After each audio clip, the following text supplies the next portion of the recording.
noite a todas e todos. Nós damos início à nossa palestra sobre budismo. Agradecemos desde já a presença de todas e todos. É com inúmera satisfação que nós recebemos vocês aqui hoje para essa palestra. Tem alguns que nos acompanham sempre. Maria Eduarda, Ana Clara, sempre estão conosco aqui. Sejam bem-vindas também. É uma satisfação enorme, uma honra ter vocês aqui conosco. Esse é mais um dos nossos eventos para tratar sobre ciência, para tratar sobre pesquisa. A minha fala é uma fala mais crítica, uma fala contra a intolerância religiosa, uma fala de abertura de espaço para o budismo dentro das nossas pesquisas, dentro da nossa especialização. A gente caminha para um mestrado já em 2025, então os que já são graduados aqui, os que já têm especialização, graduação, provavelmente em 2025, segundo semestre, nós estaremos abrindo, implementando no Instituto Federal de Alagoas o nosso mestrado. E aí fica o convite a todos e todas que pesquisam ou querem pesquisar nessa área das ciências da religião. Pessoalmente, eu sou da área da filosofia, fui para a ciência da religião, me apaixonei, hoje eu estudo a religião, com o objeto de estudo meu é a religião, como a religião impacta no Estado, na moralidade, na ética, nos costumes, na arte, enfim. As ciências da religião é um campo amplo, um campo novo do conhecimento. Concursos, o Brasil todo está exigindo que para ser, por exemplo, professor de ensino religioso tem que ter ciência da religião. Então está aí o convite, está aí a fala para a nossa especialização e o nosso possível mestrado. A gente também está tentando, isso para 2025, no mais tardar 2026, abrir uma graduação à distância de ciências da religião. Mas esse projeto é um pouquinho mais audacioso e um pouquinho mais longo. Então, novamente, bem-vindo a todas e todas. Pessoal, eu vi que tem algumas perguntas aqui, mas deixa eu dar alguns avisos. O primeiro deles, a lista de frequência, eu vou passar de novo no final da aula, mas a lista de frequência inicial já está aqui. Só tem 25 pessoas que assinaram e nós temos 48 pessoas na sala. 48 que está aparecendo para mim, fora os que estão aqui. Então, tem muita gente que não assinou a lista de frequência. Eu preciso que assinem a lista de frequência para que nós possamos garantir o certificado de todos e todas. Então, por favor, assinem a lista de frequência. Rapidinho, um Google Formulário. Bom, pessoal, não se preocupem que a minha palestra vai ser menor. Hoje eu sou coadjuvante. O nosso papel principal era para o Fernando, que manja muito de budismo. O nosso grupo queria abrir as portas para o budismo, nós não tínhamos ninguém que falasse, disse, refletisse sobre o budismo. Eu vou trazer uma pegada mais do budismo no Brasil, dialogar sobre o diálogo interreligioso, refletir, sobre o diálogo interreligioso, sobre a perspectiva de intolerância religiosa, o budismo no Brasil e algumas questões que eu vou apresentar no slide para vocês. Mas, no fim da palestra, a minha vai ser 20 minutos. Fernando, se puder me ajudar, marca os 20 minutos para mim. Quando faltar 5, quando é 10 minutos, tu avisa. Quando faltar 5, você avisa, por favor, porque aí eu me controlo no tempo, porque eu gosto de falar muito. Se deixar, eu vou falar aqui como quem não reconhece o amanhã. Pois bem, a gente vai abrir ainda para perguntas, para considerações, para fazer um debate, para que vocês possam falar, possam dar suas considerações, possam fazer suas perguntas. Pois bem, vamos lá. Eu queria fazer algumas considerações. Primeira delas, antes de entrar nos slides propriamente dito, pode marcar meu tempo, Fernando. Eu queria fazer algumas considerações. A primeira delas, eu discuto muito a pós-modernidade, o que eu denomino de religião pós-moderna. Sempre que eu tenho uma oportunidade de discutir palestra, por exemplo, a gente estava agora no segundo fórum de ciências da religião, e a discussão era religião e espaço público. No meu entendimento, não tem como discutir religião no espaço público sem discutir a condição pós-moderna e como ela impacta na religião, impacta nas experiências religiosas, impacta no processo de subjetivação dos indivíduos, dos sujeitos. Nós temos uma fragmentação das identidades, uma busca de gozo pleno. Eu tenho uma pegada psicanalítica, estudo Lacan, estudo Freud e um teórico chamado Lebrun, Jean-Pierre Lebrun. Ele é professor de Paris e ele discute a perversão comum. Mas eu não vou falar sobre isso agora, não vou falar sobre budismo. Mas para falar sobre budismo, eu quero adiantar para vocês que até o budismo, no Oriente, a gente está falando de uma perspectiva ocidental. Quando a gente fala de pós-modernidade, a gente fala de uma pós-modernidade ocidental. Por exemplo, para o Vatten, ou no nosso entendimento, a pós-modernidade se inicia com Nietzsche, quando ele faz o discurso da morte de Deus, a metáfora da morte de Deus. Ora, as pessoas deixaram de acreditar em Deus, ou melhor, Deus foi perdendo a plausibilidade, eu prefiro dizer assim, e a ciência e a tecnologia foram ocupando o lugar antes pertencente a Deus. Na palestra passada, palestra dessa semana agora, da sexta-feira que eu estava ministrando, eu estava dizendo que as instituições, quando Deus perde a plausibilidade, elas também vão perdendo poder. As religiões institucionais também vão perdendo poder. E uma das características dessa religiosidade pós-moderna é o pluralismo religioso, a hibridização. Então, o Fernando foi muito feliz quando ele disse que no budismo nós temos um processo de hibridização. E ele falou do budismo advindo do Oriente, o budismo mais oriental. Aqui no Brasil, ele conclui a palestra dele dizendo o seguinte, que o budismo aqui já também sofre um hibridismo e já se pensa em falar em um budismo brasileiro. Eu vou ousar dizer um budismo abrasileirado, muito similar com o que aconteceu com a teoria espírita, quando ela é abrasileirada por Chico Xavier, que para mim é um dos maiores líderes religiosos que o mundo já teve. Eu não sou espírita, não acredito na reencarnação, mas Chico Xavier, eu tiro o chapéu, para mim é um dos maiores líderes espirituais que o mundo já viu. Então, você pega o espiritismo do Allan Kardec europeu e abrasileira ele, trazendo elementos do catolicismo, por exemplo. Então, primeiramente, eu quero já dizer que o budismo no Brasil, a gente vai falar do budismo brasileiro, nos slides que eu vou passar, ele está se abrasileirando.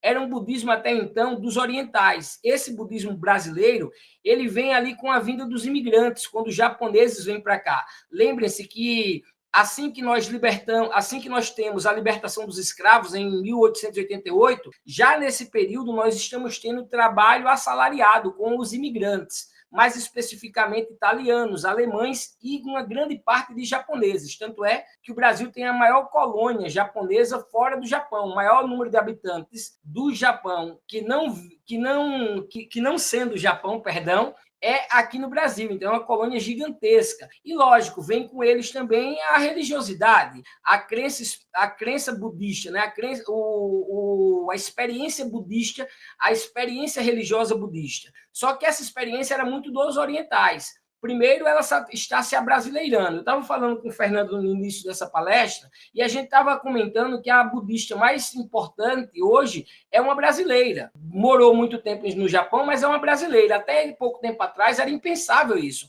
porque o budismo era meio dos orientais, era meio com a religião da colônia japonesa. E agora não, ela se abrasileirou, ela se alargou, se expandiu. Agora é difícil falar em expansão do budismo, nós veremos nos slides, porque ele estava encolhendo, segundo os censos do IBGE. Nesse último censo de 2010, ele teve um alargamento. Então, agora sim, nós podemos dizer uma expansão do budismo. Mas ainda é um budismo muito de caráter cultural, digamos assim, muito em função do boom que deu a meditação. A gente está falando de uma sociedade moderna que é marcada por incerteza, por angústia, o que Lipodovsky chamou de era do vazio, marcado por um vazio imenso, por uma angústia, por não ter identidade, por viver em um mundo de diversas e múltiplas subjetividades, por ter identidade fragmentada, busca-se experiências religiosas e uma das experiências religiosas é a meditação, que é o Fernando falou bem. Então, isso também deu um impulso para o budismo que vinha só decrescendo, vinha se encolhendo nos últimos IBGEs e agora, com o IBGE 2010, houve uma expansão, houve um crescimento, mas um crescimento pouco significativo. Nós temos por volta de 230 mil budistas no Brasil, que dá por volta de 0,2% da população. Muito pouco comparado ao cristianismo, comparado ao próprio espiritismo. Mas aí eu quero falar ainda do hibridismo, do budismo, e o Fernando foi muito feliz quando ele colocou como há hibridismo no budismo oriental, como há essa perspectiva do hibridismo no Brasil, e eu queria dar um exemplo de outra religião.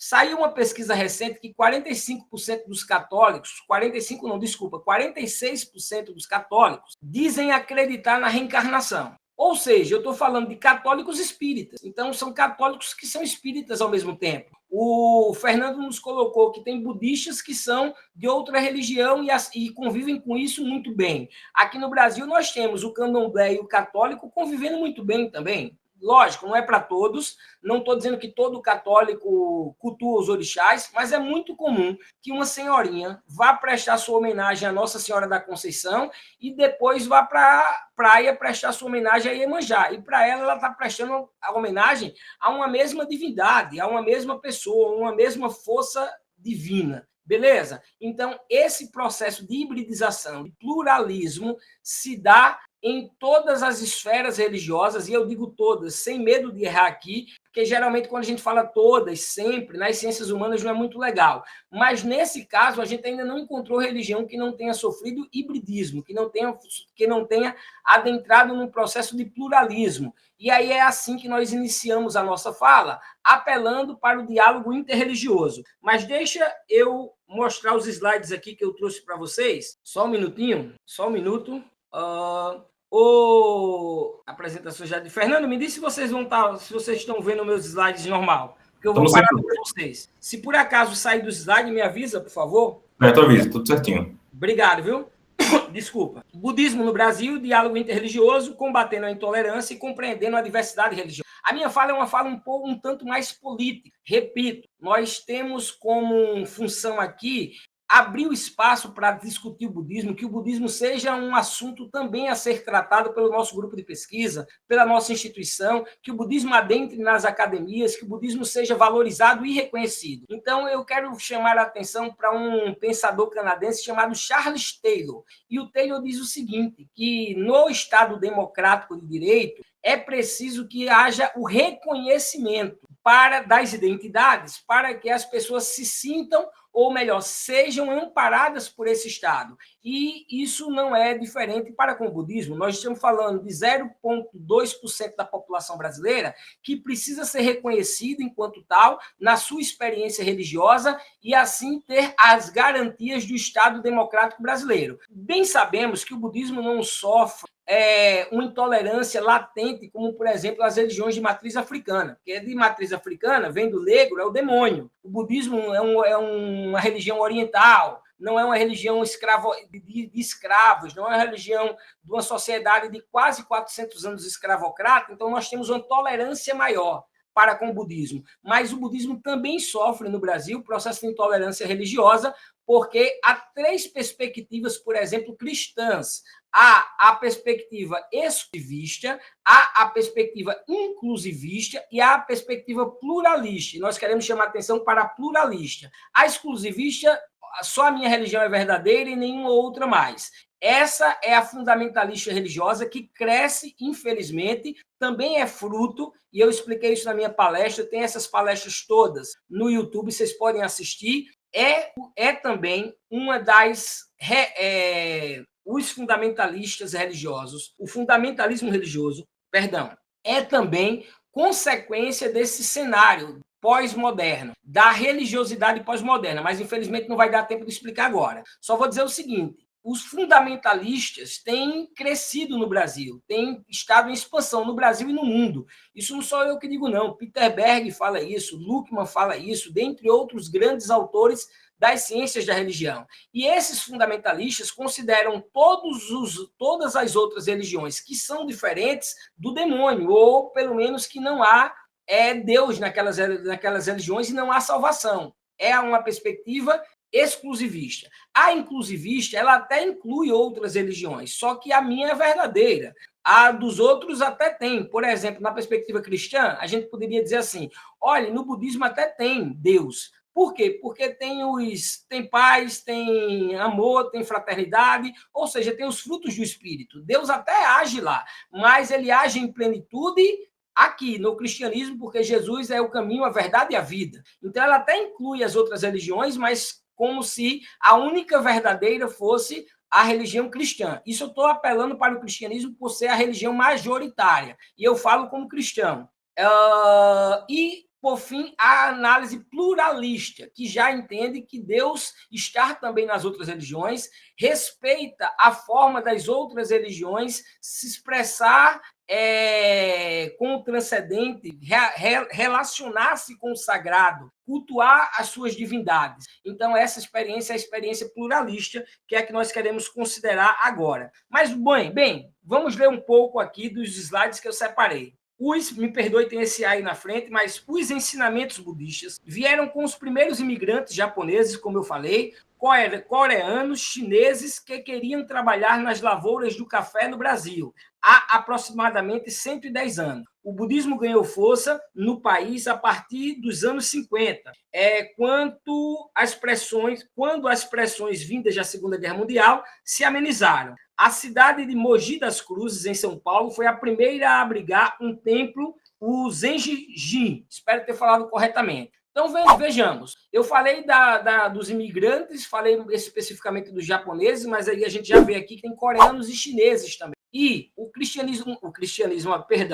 budismo ganha força no Brasil quando se ameniza a Segunda Guerra Mundial, lembrando que o Japão foi destroçado na Segunda Guerra Mundial com 2 bombas atômicas, Hiroshima e Nagasaki. Muitos fugiram daquele momento do Japão e o Brasil era um dos abrigos principais, um dos refúgios principais. Então, o budismo também tem esse segundo momento de adentrar no Brasil, que é o pós-Segunda Guerra Mundial. Lembrando, a Segunda Guerra Mundial vai de 1939 a 45. Em 1950, o budismo começa a crescer e se firmar aqui no Brasil. Professor, o budismo no Brasil... 10 minutos, tá? 10, obrigado. O budismo no Brasil é caracterizado por uma diversidade de tradições, incluindo o Zen budismo, o budismo tibetano e o budismo Theravada, entre outros. As tradições frequentes se adaptam à cultura brasileira, incorporando elementos locais em suas práticas e rituais. A meditação é a prática central e os centros budistas servem como espaços de comunidade e engajamento social, promovendo o diálogo interreligioso e o envolvimento em questões sociais. Essas características combinadas refletem a natureza única e vibrante do budismo no Brasil. Então, percebam que eu tinha falado anteriormente, quando eu estava introduzindo essa aula, uma das práticas que fez o budismo se expandir agora, no último censo do IBGE 2010, a gente vê já esse censo, foi a prática da meditação. E aí a gente pode aqui fazer diversas considerações sobre isso. Eu queria ter mais tempo, inclusive, para a gente refletir e falar, por exemplo, das consequências da pós-modernidade. Quando eu digo que estudo a pós-modernidade, eu sempre faço essa ressalva. Não quer dizer que eu defenda a pós-modernidade, não, viu? Defendo os pós-modernos, muito pelo contrário, eu tenho diversas críticas a eles. Agora, eu preciso afirmar que poucos conseguem enxergar os indivíduos atuais, descrever os sujeitos atuais, especialmente os sujeitos religiosos, os indivíduos e suas expressões religiosas, como fazem os pós-modernos. Bauman, Lipovetsky e dentre outros. Beleza? Então, continuando, olha para o censo. Os censos do Instituto Brasileiro de Geografia e Estatística apontavam uma queda do número de budistas no Brasil, como eu tinha falado. No entanto, os dados do último censo indicam um crescimento do número de seguidores. De acordo com o Censo Brasileiro de 2010, atualmente há 243.966 mil praticantes de budismo no país. Eu disse por volta de 2030, 230, vamos aumentar aí, segundo os dados do IBGE. Em 1991, esse número era de 236, eu estava com 91 ainda. Enquanto em 2000 era dos 2.214 e 873. Uma explicação aventada pelos especialistas para a queda anterior, nos anos anteriores, e para o atual crescimento é o envelhecimento e falecimento dos imigrantes japoneses no Brasil, cujos descendentes brasileiros tendem a abandonar o budismo em favor de outras religiões. Há estudos que corroboram que o budismo sofreu um impacto muito grande da adesão de parte dos orientais que vieram para cá como imigrantes ou fugindo da guerra ao catolicismo, migraram para o catolicismo. Agora nós estamos tendo um evento contrário. O catolicismo não está aqui nesse slide, mas o catolicismo tem sido a religião institucional que mais tem perdido fiéis, seja para os neopentecostais, que são o grupo que mais crescem nos dados do IBGE, seja para o espiritismo, que também cresce, ou os sem religião. Eu tenho um texto sobre os sem religião, vale a pena conferir lá. Sem religião não são os ateus, são aqueles que não professam religião, não vão à missa, não vão ao culto, não vão ao terreiro, mas que fazem sua oração, acreditam em Deus. É bem característico da pós-modernidade. Mas vamos voltar para o budismo, continuando. Ao mesmo tempo, observa-se uma conversão de brasileiros não descendentes de japoneses ao budismo. Então, se outrora nós tínhamos japoneses aderindo mais especialmente ao catolicismo, porque o catolicismo era uma religião hegemônica, e aí nós temos que considerar questões sociais, de status sociais, em ser católico naquela época. Imagina naquela época você ser estrangeiro em um país e não cultuar a religião dominante, majoritária. Então, há também uma questão social muito forte aí da passagem do budismo para o catolicismo de parte dos praticantes, de parte dos orientais. E agora o que está acontecendo é o contrário. O budismo está convertendo, digamos assim, porque é difícil falar o budismo está convertendo, porque o budismo, diferente das religiões abraâmicas, quais são as religiões abraâmicas? As religiões de missão, o judaísmo, o cristianismo, o islamismo, religiões de expansão. O budismo não. Muito dificilmente você vai encontrar budistas entregando panfleto, venha para o meu templo no sábado à noite. É muito difícil você encontrar, porque não é uma característica da religião budista. O budismo não é uma religião de missão, uma religião expansionista. Beleza? Então, como é que o budismo tem conseguido converter brasileiros para o budismo? Muito por conta das questões culturais que eu já falei, da meditação, por exemplo, que deu um grande boom. E deixa eu continuar fazendo essa leitura aqui para a gente fechar essa parte. Assim, o budismo no Brasil está passando... Ao mesmo tempo, observa-se uma conversão de brasileiros não descendentes de japoneses ao budismo, muito em função, como eu tinha falado, da questão cultural, da questão da meditação, da questão do budismo ser uma religião afável, uma religião onde tem tolerância religiosa. Assim, o budismo no Brasil está passando por um processo de renovação, deixando de ser uma religião composta exclusivamente por descendentes japoneses. Lembra que eu falei no início que nós estamos tendo uma mudança no budismo? Era uma religião basicamente dos orientais que aqui vieram. Agora não, agora são de brasileiros que estão se convertendo ao budismo, se convertendo. Gradualmente, a expressão brasileira do budismo está perdendo suas características marcantes étnicas e está hibridizando-se. O que é hibridizando-se? O budismo era muito fechado entre os orientais, muito da comunidade oriental, dos japoneses, dos coreanos, dos próprios chineses. Agora ela está perdendo essas características étnicas e está ganhando características brasileiras, está se abrasileirando, como os exemplos que eu dei anteriormente do espiritismo e dentre outros. Continuemos. O budismo no Brasil vem perdendo características étnicas, principalmente relacionadas à sua associação exclusiva aos descendentes de japoneses, isso eu já falei. Anteriormente, o budismo era frequentemente percebido como uma religião ligada principalmente à comunidade japonesa no país. No entanto, ao passar do tempo, o budismo no Brasil tem se tornado mais diversificado em termos étnicos, com um aumento significativo de brasileiros não descendentes de japoneses, se convertendo ao budismo. Está acontecendo o movimento oposto.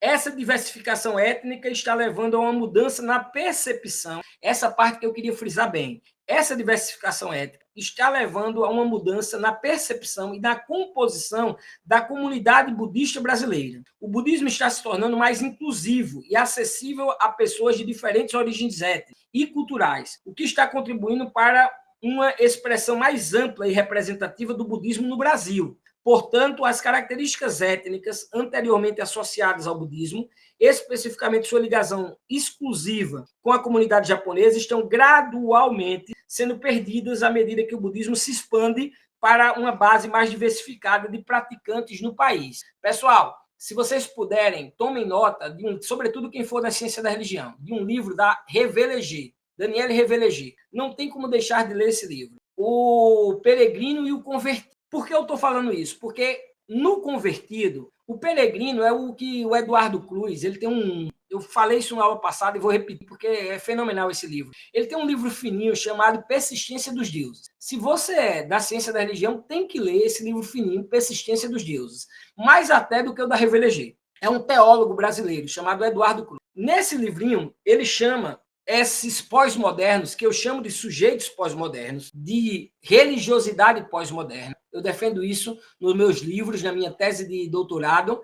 Ele chama de errantes do novo milênio. Com a pós-modernidade, eu vou ter dois grupos distintos. Um grupo que vai buscar experiências religiosas para saciar a sua necessidade de gozo pleno. E aí, gozo pleno, me perdoem, eu vou dever a vocês essa explicação, mas é uma explicação psicanalítica, ou seja, para preencher o vazio, que é impossível de ser preenchido. Então, as pessoas saem buscando diversas possibilidades de experimentações religiosas, e aí novas expressões religiosas vão surgir. Isso, e uma segunda via é que nessa crise de identidade, nesse vazio extremo, outros vão encontrar respostas na tradição e viram fundamentalistas religiosos. É o chamado o convertido. Então, por exemplo, na minha tese de doutorado, a minha banca me perguntou o seguinte: ô Hugo, como é que você está dizendo que a pós-modernidade é marcada por diversas experiências, buscas de experiências religiosas, e a gente convive com o fundamentalismo religioso? Aí eu respondo com a Revelegê, dizendo o seguinte, que esses convertidos, eles o fazem, a conversão, não por questões familiares, é de forma exclusivamente individualista. Então, por exemplo, é muito comum que uma pessoa criada ou de família católica se converta ao budismo e vice-versa. Não se respeita mais as identidades firmadas no passado. Eu, por exemplo, em teoria, nasci católico, hétero, macho, branco, classe social média, classe média. Enfim, essas identidades, elas agora estão fluidas. Como diria o Bauman, elas são líquidas, elas não são mais sólidas. Então, você não tem identidade fixa. Diante desse cenário de não ter identidade, resta-me o vazio. Então, eu vou buscar o quê? A tradição. Então, este convertido, quando ele se converte, ou ele se converte à própria religião da família, mas é uma conversão individual, não por questões familiares, ele se reencontra com a sua religião raiz, mas buscando dessa religião satisfazer as suas subjetividades mais individualistas, ou ele migra para uma outra religião e se converte a ela. Então, é muito normal o que está acontecendo aqui nesse cenário do budismo entre os sujeitos pós-modernos ou entre o que nós chamamos de religiosidade pós-moderna. Convido você a ler meu livro, Religiosidade, sobre religiosidades pós-modernas. Vamos olhar. Oi? Esgotou os 20 minutos, tá? Beleza, vou finalizar então. Impacto na cultura brasileira e finalizo, vou nem explicar muito para não gastar mais tempo. Práticas meditativas e bem-estar. A popularidade da meditação, técnica milenar do budismo, cresce exponencialmente no Brasil, buscando o equilíbrio mental, o controle do estresse e a promoção da sociedade, saúde física e mental. Aqui eu só vou deixar uma deixa. Isso aqui é só para... Olha, qual o impacto cultural do budismo no Brasil? Nas artes, na música, na literatura. Não é só nessa questão do bem-estar, de práticas meditativas, mas essa aqui eu queria trazer como forma de destacar uma das características do budismo que tem ganhado adeptos e tem se, como teia, tem se ramificado pela sociedade brasileira. Por fim, diálogo interreligioso pressupõe, que eu tanto falei no início dessa aula, combate à intolerância e diversidade religiosa. O budismo, com sua ênfase no respeito e na compaixão, contribui para o diálogo interreligioso, devia estar junto esse interreligioso, combatendo a intolerância e promovendo a compreensão entre as diferentes crenças. Seja por o budismo ter essa construção milenar, não ser uma religião de missão, não disputar adeptos em tese com as outras religiões institucionais, nós temos no budismo uma perspectiva de maior compreensão, de maior diversidade, de maior aceitação de outros credos. Não estou dizendo que o budismo é a melhor, os budistas, né, são super abertos a outros credos religiosos, mas que, diferentemente das religiões de missão, há uma compreensão maior, uma tolerância maior. Por fim, diversidade religiosa, o Brasil, marcado por sua rica diversidade cultural e religiosa, encontra no budismo um aliado na construção de pontes entre diferentes tradições, buscando o respeito mútuo e a valorização da pluralidade. É por isso que nós estamos discutindo o budismo aqui, é por isso que o Fernando nos honrou, a todos nós do NERES, a todos nós do Instituto Federal de Alagoas, a todos os participantes aqui e as participantes que tiveram a oportunidade de assistir junto comigo, junto com todos aqui presentes, a belíssima aula que ele deu, porque o budismo constrói pontes. O budismo tem que estar nas salas de aulas do Brasil. O budismo tem que estar no ensino religioso. O budismo tem que estar na aula de história. O budismo tem que estar na parte cultural brasileira, porque é a partir do reconhecimento, é a partir do reconhecimento da identidade, da expressão religiosa do budismo, que nós conseguiremos dar voz, dar nome, dar identidade aos seus adeptos e, sobretudo, porque o budismo pode auxiliar nessa, repito, construção de pontes de diálogo entre as religiões. Em um momento que nós temos dada a religião, em especial os neopentecostais fundamentalistas, atacando as religiões de matriz afro-brasileira, como se fosse o demônio, por exemplo. Eu não acredito nos orixás, não oro, não cultuo os orixás, mas tenho imenso respeito pelos orixás. Por Yansan, Ogum, Oxum, tenho o maior respeito como uma religião de resistência. Bem como o budismo no Brasil pode também ser declarado como uma religião de resistência. Está longe de ser resistência, como o candomblé ou a umbanda. Eu não posso fazer aqui essa comparação anacrônica, porque eu estaria incorrendo em erro. Estou falando de uma civilização que foi de um povo, né, de uma raça, de uma cultura que foi trazida para o Brasil enquanto escravos, para outra que veio trabalhar quanto imigrantes. Há uma diferença bem significativa aí. Mas dá para dizer também que o budismo é de resistência, porque nós temos uma religião que sobrevive no Brasil mesmo com a hegemonia do cristianismo, mesmo com a hegemonia há tempos atrás do catolicismo. Bom, finalizo por aqui minha fala. Espero que eu tenha contribuído de alguma forma para o debate e fico aberto às perguntas que, porventura, vocês tenham a fazer. Deixa eu só abrir o microfone aqui, viu? Ativar o microfone. Bom, estão com o microfone liberado. Quem quiser fazer alguma pergunta a mim ou ao Fernando, especialmente ao Fernando, só é levantar a mãozinha e ficar à vontade. Eu não vi no chat se teve alguma para mim. Teve sim, professor. Ô, Fernando, você quer começar a responder as do chat para você? E pronto, depois eu vou responder, porque aí eu vou já olhando aqui. Fica à vontade. Pessoal, se alguém tiver alguma intervenção que queira falar, repito, só levantar a mãozinha que a gente libera. O Leonardo perguntou, tem mais uma pergunta do Leonardo, né? Do Lucas, também, Lucas Caizan. Como se avalia... Oi. Deixa eu responder parte das perguntas e passo para tu. É só porque aqui voltou aquele clima que eu te disse no começo, e eu estou com medo de parar a internet. Pode. Não escuta nada, viu? Sim, pode. Mas vamos lá. Eu vou tentar responder as que eu der. Pessoal, se eu cair aqui na minha internet, é porque aqui em Maceió está caindo um céu, assim, está chovendo demais. Eu vou de baixo para cima aqui. O Lucas, cara, é muito difícil vou falar em Aristóteles, a justa razão de Aristóteles. Eu falo por ser da filosofia. Os primeiros relatos que a gente tem do mundo oriental ali é com Marco Polo. Tem inclusive uma série no Netflix, eu não sei se ainda está, Marco Polo, que é muito bom. E, por exemplo, quando os macedônicos conquistaram os gregos, Aristóteles vai ser professor de Alexandre o Grande. Presumo que Siddhartha Gautama já tenha, o budismo já está naquele vapor na Índia, como o Fernando disse. Eu não vou conseguir responder com profundidade todas as perguntas, mas se por acaso ficar dúvidas, pode debater aqui, pode abrir o microfone que a gente fica debatendo, porque se eu for por profundidade, narrar que a história grega, por exemplo, aí a gente vai demorar um tanto. Ali, quando Aristóteles vai ser professor de Alexandre o Grande, as obras dele já estavam escritas, por exemplo. Então, assim, não sei como é que se daria essa... Eu sei que você colocou aqui que não podia ser coincidência, mas eu não sei como é que se daria essa relação.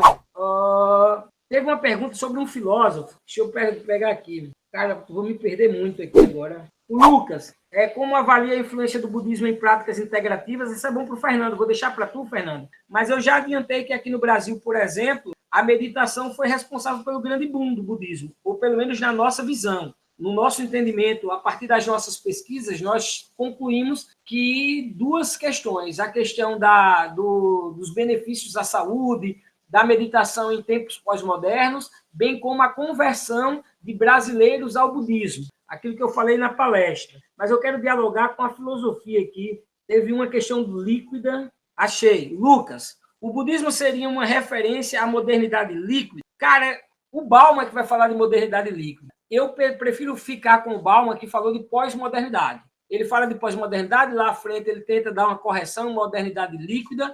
Eu acho que, com todas as incongruências do termo, nós temos que usar o termo pós-modernidade, mas eu falo disso em mais vídeos, em mais palestras que você pode alcançar. Eu vou dialogar diretamente com a tua pergunta. Ora, não só o budismo, como qualquer outra religião, institucional, ela é uma resistência à pós-modernidade, porque a pós-modernidade, a partir de Lyotard, eu não concordo com essa visão, mas é uma visão bem inicial da pós-modernidade. O que é a pós-modernidade?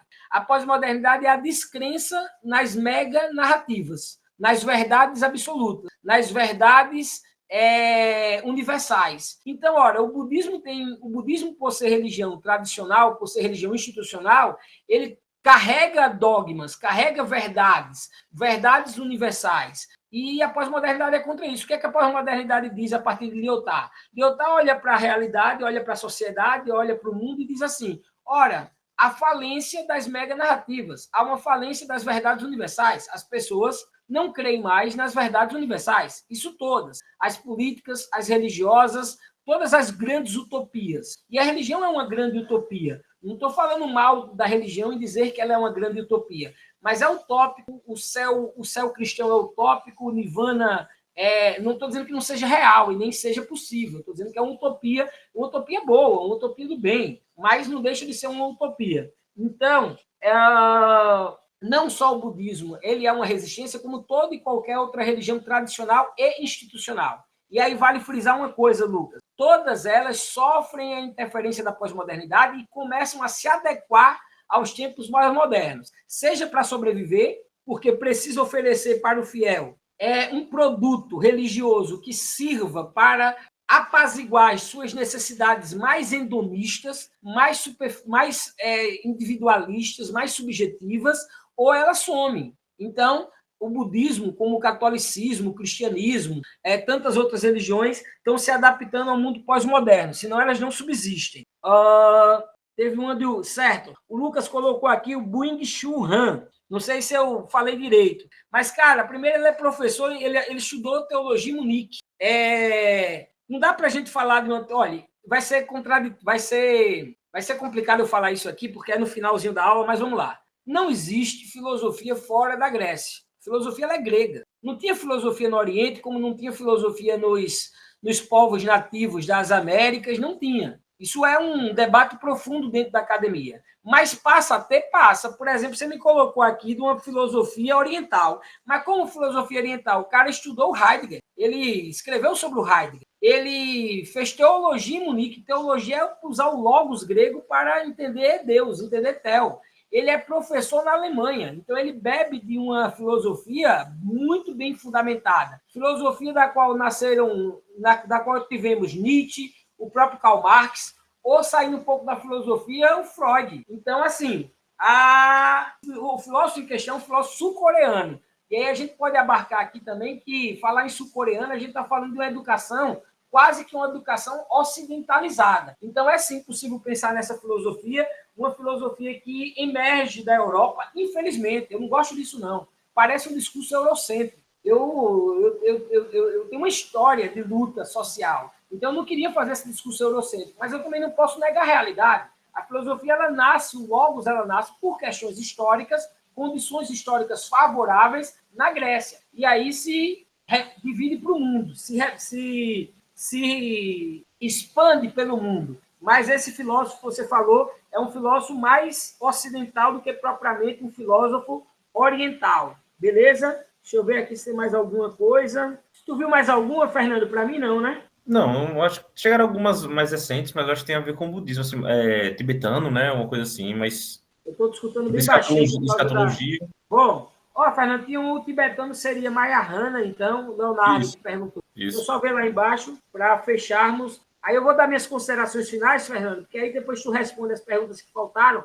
Eu vi muita gente perguntando dos livros, mas a Cláudia ajudou aqui. Persistência dos Deuses é fininho, tem que ler. Quem quer estudar a ciência da religião tem que ler. Persistência dos Deuses, Eduardo Cruz, o teólogo brasileiro. E O Peregrino Convertido, da Reveleger. Beleza? Deixa eu só ver aqui. Do atual sistema de coisas para uma eternidade. Alguém falou de teologia aqui, eu não sei se foi o Leonardo ou se foi o Lucas. Cara, teologia budista. Eu imagino que o Fernando tenha mais capacidade de falar do que eu, e ele vai falar. Mas deixa eu adiantar uma coisa para vocês aqui. Teologia vem da junção de duas palavras. Logos, logia, e theo, Deus. Ah, professor, isso eu já sei, beleza. Mas tem que saber que o logos, esse logos, ele nasce na Grécia rompendo com o conhecimento mitológico, que é um conhecimento narrativo, é um conhecimento que usa seres sobrenaturais. Então, o conhecimento do logos, ou a razão, entendimento, conhecimento, ou seja, a tal da filosofia vem do logos, é grega, nasce na Grécia. Logo, essa filosofia, ou esse logos, é utilizado na Idade Média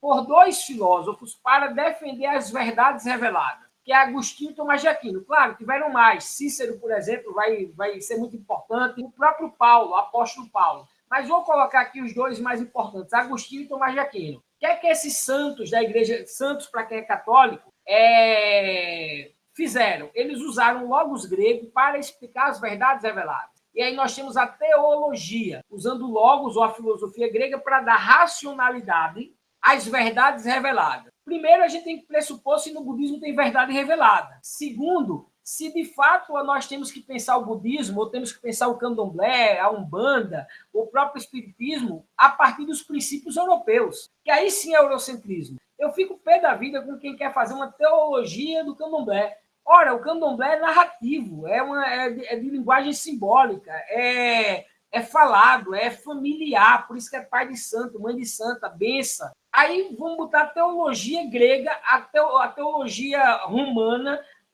o logos grego, o logos europeu, para explicar a crença africana, brasileira ou afro-brasileira, ou vamos pegar o logos grego para explicar a espiritualidade oriental, para explicar o budismo, que é mais antigo do que o logos. Eu acho muito eurocentrismo. O budismo, por si só, já tem suas explicações, seu conjunto doutrinário, sua capacidade de interligar uma racionalidade, que é uma racionalidade própria do Oriente, que não necessariamente usa o logos grego, por exemplo. Mas, enfim, acho que finalizei. Pessoal, para finalizar minhas considerações finais, foi uma honra estar com vocês, foi uma honra participar desse momento. Fernando, muito agradecido pelo momento. Gostaria que você finalizasse as respostas e já fizesse as suas considerações finais para a gente finalizar nosso dia. Só vai ter uma folha, uma lista de frequência mesmo, viu? Quem não assinou, por favor, assinar. Tinha 45 assinaturas e eu vi aqui momentos que nós tínhamos 48, 49 pessoas. Fernando? Sim? Antes de tu finalizar, porque tu ia fazer as tuas considerações e finalizar. Deixa eu tentar responder ao Lucas aqui sobre o Nietzsche, posso? Pode, claro. Lucas, primeira coisa que eu quero advertir aqui é que a lista de frequência já foi passada e eu vou mandar novamente. Acho que foi não sei quem foi aqui que perguntou, o Luciano. Luciano, vou mandar novamente aqui, aí você pode assinar, que você perdeu a assinatura, né, dela, e dizer o seguinte, que quem se sentir à vontade, quem já quiser finalizar, não vou passar a lista no final, não. Mas quem quiser ficar no debate aqui, eu, por exemplo, tenho a noite toda, o Lucas está perguntando aí, eu, pessoalmente, fico empolgado em responder, mas eu sei do horário dos demais. Quem precisar sair, fica à vontade. Vou só postar novamente aqui a lista. Eu acho que é essa. Dá uma olhada aí. Bom, Lucas, eu entendo do Nietzsche. Eu estudei o Nietzsche muito, eu tenho até ele tatuado aqui. O que eu posso dizer assim do Nietzsche em relação ao budismo. Primeiro, o Nietzsche faz uma crítica ao cristianismo, é uma dura crítica à moral cristã. E aí o Fernando vai me ajudar, porque eu não sei qual corrente do budismo o Nietzsche teve acesso. Porque o que o Nietzsche, uma das teorias do Nietzsche é o além-homem, ou super-homem. Para o Nietzsche, nós temos que avançar da moral dos escravos para a moral aristocrática. Como é que eu posso dizer o além-homem em poucas palavras? Mas para o Nietzsche, por exemplo, os cristãos são covardes, que negam ser felizes nessa vida para ser feliz em outra. O cristianismo, segundo Nietzsche, não estou dizendo que eu concorde, viu, pessoal? Estou falando o que o Nietzsche disse. Segundo Nietzsche, os cristãos são covardes, como eu falei, e também negam o que há de mais vital, o que há de mais pulsional na vida, que é justamente os instintos, que é justamente a possibilidade da vontade de potência, a força do viver. Por quê? Porque o cristianismo nega a vida. Quando ele nega o prazer, por exemplo, quando ele nega... Não que o cristianismo negue o prazer propriamente dito, mas o cristianismo faz uma moralidade que o Nietzsche chamou de moralidade dos escravos. E aí vale aqui um recorte, viu? Para o Nietzsche, isso é o cristianismo que venceu. Não tem nada a ver com Jesus. Jesus, segundo Nietzsche, foi um espírito livre. Jesus desobedeceu às leis, Jesus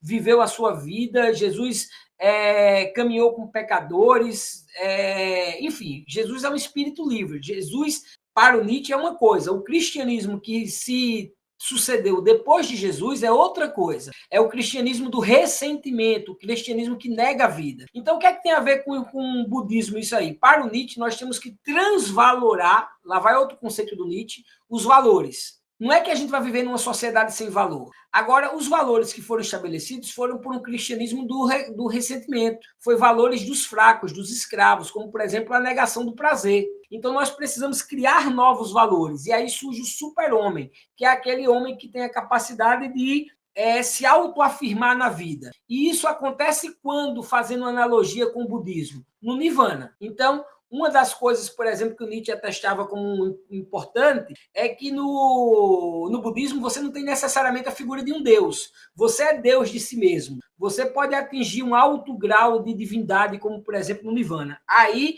essas questões relativas ao budismo, quem tem que me corrigir aí é o Fernando. O que eu posso falar é até onde o Nietzsche interpretava o budismo. Ele interpretava dessa forma, que o indivíduo pode ser Deus de si mesmo, ele pode transvalorar, ele pode ser quase que uma transcendência, e aí faz a analogia com o Nirvana. Beleza, Lucas? Não sei se respondi, mas se não respondi, pode perguntar que eu tento responder. Valeu, Fernando, era só isso. Valeu. Cara, só a questão da luta de classes, que foi perguntada, tem uma Nietzsche e a Idiota Divina de Jesus, Renato Bittencourt. Ah, que legal, não conheço não esse livro, não. Só uma questão do catolicismo lá atrás, por exemplo, e pressuponho que o budismo, uma das questões das religiões com a luta de com as ideias de esquerda é em questão a luta de classes. O catolicismo, por exemplo, abraça tudo que o Marx fala, assim, não tem nada contra, a não ser a luta de classes, que pressupõe guerra civil, né, que pressupõe